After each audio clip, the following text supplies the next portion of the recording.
একটা মানুষ এত কিউট কিভাবে হয়? যদি পারতাম আমার পড়ার টেবিলে সাজিয়ে রাখতাম, সারাদিন পড়তাম আর দেখতাম, তাহলে আমার মন কখনোই খারাপ হতো না। লোকটা ফর্সা নন, শ্যামলা গায়ের রং, কিন্তু দেখতে মারাত্মক সুন্দর। সবচেয়ে মারাত্মক ওনার লুক, তাকানোর স্টাইল। উফ, যতবার দেখেছি ততবারই নতুন করে ক্রাশ খাচ্ছি। আবির খাটের অপর পাশে মোবাইল হাতে নিয়ে বসেছে। তানভীর মোবাইলে ফেসবুক অপশনে ক্রিয়েট নিউ অ্যাকাউন্টে ঢুকতেই তানভীরের ফোনে কল আসে। দাঁড়িয়ে পকেট থেকে ফোন বের করে রিসিভ করে কথা বলা শুরু করে। অমনি মেঘের মোবাইলটা আবিরের হাতে দিয়ে বলে, ভাইয়া, তুমি ওর একটা অ্যাকাউন্ট খুলে দাও, আমার গুরুত্বপূর্ণ কল আসছে। এই বলে মোবাইল রেখে রুম থেকে বেরিয়ে চলে গেল। মেঘ বসে আছে চুপচাপ, মুখ তুলে তাকাতে সাহস পাচ্ছে না, বুকটা এখনো ধুকপুক করছে।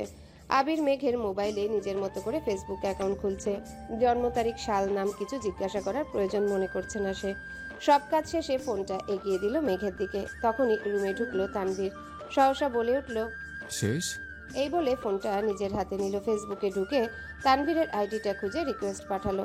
আবিরের দিকে তাকিয়ে বলল, ভাইয়া, তুমি রিকোয়েস্ট দেই, অ্যাকসেপ্ট করো।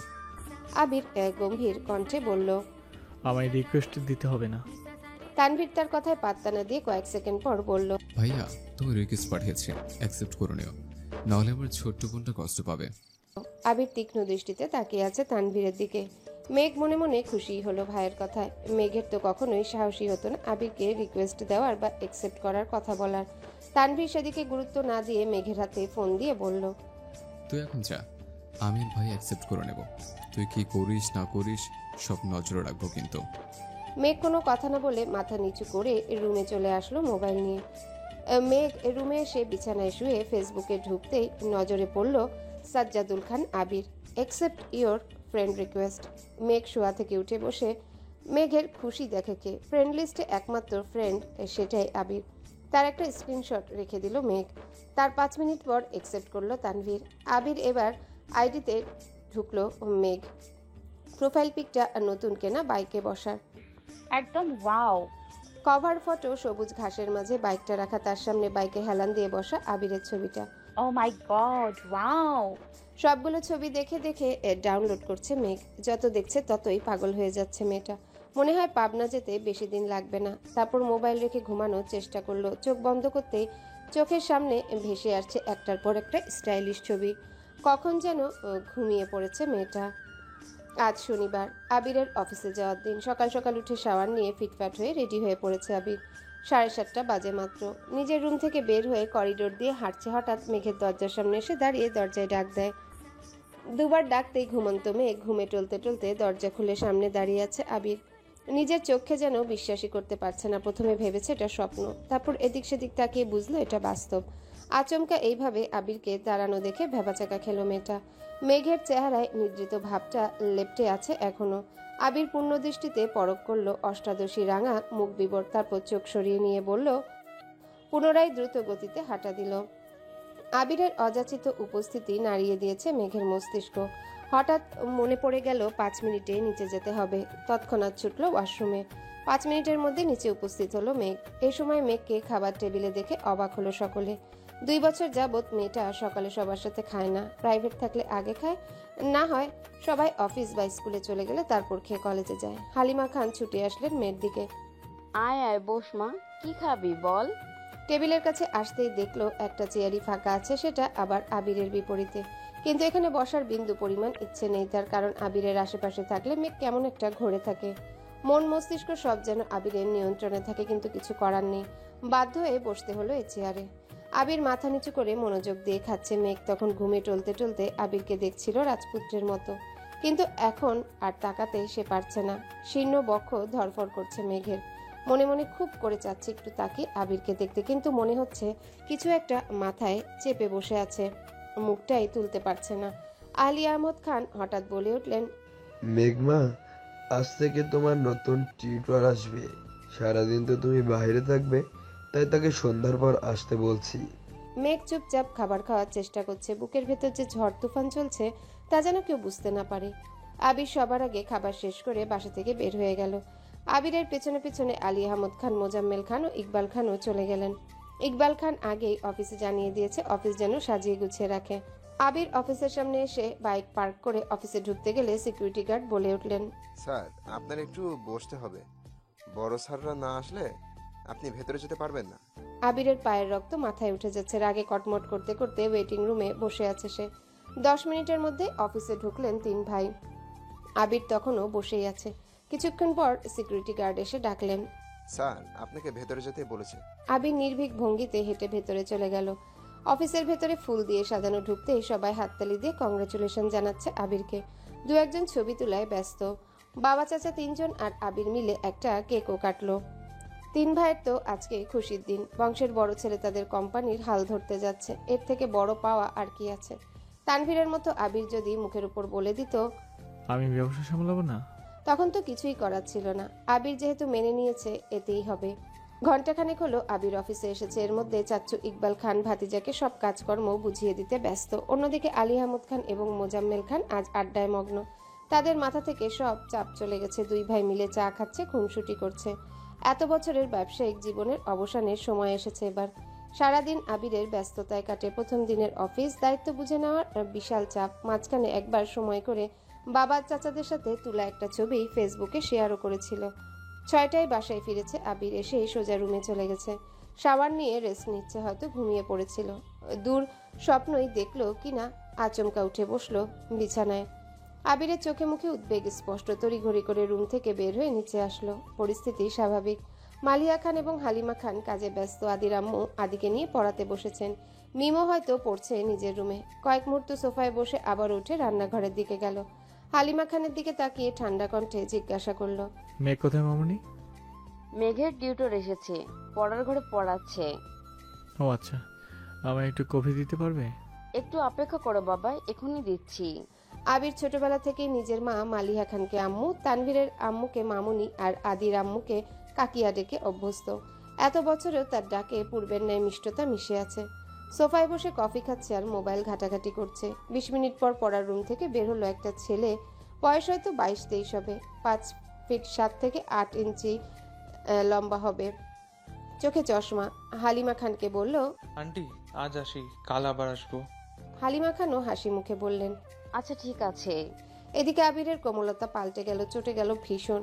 সবাইকে ঘুষি বসালো সোফার পাশের দেয়ালে। আবিরের চোখ আগুনের মতো লাল হয়ে গেছে। এক মুহূর্ত বসলো না, সোজা উঠে ধপধপ করে সিঁড়ি দিয়ে উঠে নিজের রুমে চলে গেল। অতিরিক্ত রাগে আবিরের তামাটে চেহারা রক্তবর্ণ ধারণ করেছে। চক্ষু যুগলে ক্রোধ স্পষ্ট প্রতীয়মান হচ্ছে।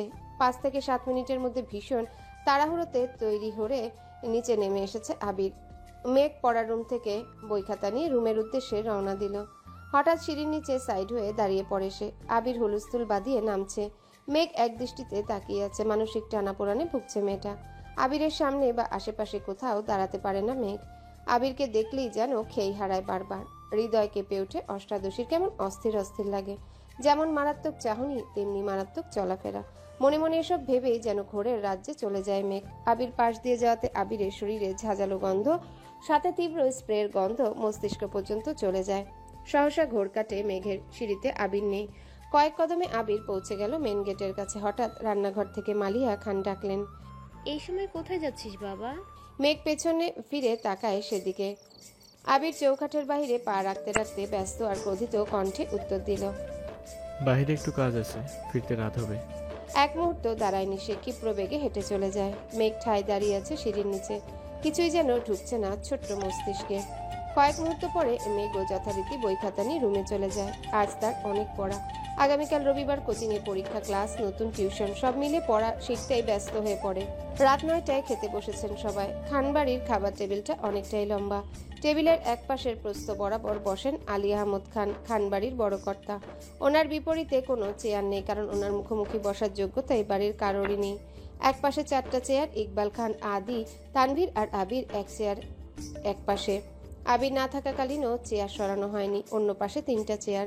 মোজাম্মেল খান, মিম আর মেঘের। মেয়ে মানুষ গা ঘেঁষে বসা পছন্দ করেন না, তাই একটা চেয়ার স্টোর রুমে রেখে 3টা চেয়ার দূরে দূরে রেখেছে। যদিও মেহমান আসলে আরও 3-4টা চেয়ার অনায়াসে এনে ফেলা হয় এখানে। এত বছর আবির না থাকায় মেঘ একেবারে কর্নারের চেয়ারটাতে বসেছে। আবির ফেরার পরও তাকে বাধ্য হয়ে চেয়ারটাতেই বসতে হয়। আবিরের মুখোমুখি বসার প্রথম বিশ্বযুদ্ধে শহীদ হওয়া দুটোই মেঘের কাছে সমান। রোজ দুবার চোখের সামনে নিজের মস্তিষ্কের রক্তক্ষরণ সহ্য করা, বুকের ভেতর উথাল পাতাল ঢেউ সামলানো, সেই ধারালো চোখের চাহনি প্রতিবার যেন পিসপিস করে কাটে অষ্টাদশীর হৃদয়টা। এদিকে বোকা মেঘ এখনো অনুধাবনী করতে পারছে না আবির কি তার শুধুই ক্রাশ নাকি সে তার প্রেমেও পড়েছে। আচমকা আলী আহমদ খানের রাশভারী কণ্ঠে মেঘের গাঢ় চিন্তার ব্যাঘাত ঘটল। আবির কোথায়? অফিসের কাজ তো সে সন্ধ্যাবেলা শেষ, তাহলে এত রাতে কোথায় সে? মালিয়া খান তটস্থ ভঙ্গিতে বললেন, ও তো সন্ধ্যায় এসেছিল, রেস্ট নিয়ে কফি খেয়ে তারপর বের হলো। ছেলেদের নিষেধ করো রাত বিরাতে ঘোরাঘুরি না করতে। ইকবাল খান সাবলীল ভঙ্গিতে বলে উঠলেন, বড় ভাই, তুমি চিন্তা করো না, ছেলেটা এত বছর পর দেশে ফিরছে, বন্ধুদের তো একটু সময় দিতেই হয়। আলী আহমদ খান চুপচাপ খাওয়া শেষ করলেন। উঠার আগ মুহূর্তে মেঘের দিকে তাকিয়ে বললেন, শাহরিয়ার কেমন পড়িয়েছে মা? মেঘ নরম স্বরে বলল, আলহামদুলিল্লাহ, ভালো পড়িয়েছেন। আর কোনো কথা বললেন না। উঠে বেসিন থেকে হাত ধুয়ে নিজের রুমে চলে গেছে। তার কিছু সময় পর বাকি দু ভাই যে যার রুমে চলে গেল। খাবার টেবিলে বসে বসে খাচ্ছে খানবাড়ির 3 বাদর। মেঘ বড় বাদর, মিম হলো মেজো বাদর, আর হাদি হলো সবচেয়ে ছোট বাদর। 3 জনাই রাজ্যের গল্পে মেতেছে। হালিমা খান এসে ধমক দিলেন, এই মেঘ, তোর কি এখন বাদরামি করার সময়? 2 দিন পর পরীক্ষা শুরু হয়ে যাবে, পড়াশোনা বাদ দিয়ে আড্ডায় মজে থাকিস সব সময়। মেঘের প্রফুল্ল মুখটা তৎক্ষণাৎ মলিন হয়ে গেল। কোনো রকমে খাবার শেষ করে রুমে চলে গেল। পড়াশোনায় মনোযোগ দিল। আবির কত রাতে ফিরেছে সে হদিস কেউ রাখেনি। তানভীর ফিরেছে 11টায়। তখনও হালিমা খান অপেক্ষা করছিলেন। তানভীর মাকে ঘুমিয়ে যেতে বলল। তারপরও হালিমা খান 12টা পর্যন্ত অপেক্ষা করলেন। আবির ফেরেনি, তাই বাধ্য হয়ে ঘুমিয়ে পড়েছেন। আবির ফিরেছে রাত 2টার দিকে। কোনো রকমে ফ্রেশ হয়ে ব্যালকনিতে পাতা চেয়ারে হেলান দিয়ে আকাশের পানে তাকিয়ে আছে। দৃষ্টি নিবদ্ধ দূরে ওই চাঁদে। কিছুক্ষণ পর পর মেঘে ঢেকে যায়, আবারও আলোকিত হয়। আবির কি যেন ভাবে খানিকক্ষণ, তারপর গম্ভীর কণ্ঠে নিজেই নিজেকে শুধালো। তুই কি কোনোদিন শুধরাবি না? কেটে গেল আবিরের নির্ঘুম নিদ্রাহীন রাত। সকাল 8টায় খাবার টেবিলে বসে খাবার খাচ্ছে মিম, মেঘ, আদি, তানভীর আর ইকবাল খান। বড় দুই ভাই ভোর সকালে অফিসের উদ্দেশ্যে রওনা দিয়ে দিয়েছেন। মেঘ মিমের সাথে ফিসফিস করে আড্ডায় ব্যস্ত। তানভীর যেন দেখেও না দেখার মতো করে খাচ্ছে। আগে হলে একটা ধমক দিয়ে বলতো, চুপ থাক। আজ যেন কিছুই করলো না, তাই মেঘ আর মিম আপন মনে গল্প করে করে খাচ্ছে। মেঘের মনোযোগ ভাঙলো কারো চেয়ার টানার শব্দে। মেঘ তৎক্ষণাৎ তাকালো। আবিরের নিখাত দৃষ্টি মেঘের চোখে নিবদ্ধ। মেঘ এক পলক তাকিয়ে চোখ নামিয়ে ফেললো। বুকের ভেতর ধুকপুকের মাত্রা বাড়ছে, তার সাথে নিযুক্ত হলো চিন্তার চাপ। মাথা নিচু করে মনে মনে বলল, আবির ভাইয়া সারা রাত ঘুমাননি, ফ্যাকাশে হয়ে গেছে মুখটা, কি হয়েছে ওনার? এসব ভেবে মেঘ আটকে উঠছে বারবার। গতকাল সন্ধ্যায় বের হলো চোখ অন্ধকার করে। রাতে কখন ফিরেছেন উনি? কোথায় ছিলেন সারা রাত? এসব চিন্তায় মেঘের উৎফুল্ল মেজাজটা খারাপ হয়ে গেল। মিমের ডাকে স্বাভাবিক হলো মেঘ। মিমের খাওয়া শেষ, উঠে যাচ্ছে। এতক্ষণে তানভীর আর ইকবাল খানও খেয়ে চলে গেছেন। খাবার টেবিলে এখন শুধু আদি, আবির আর মেঘ।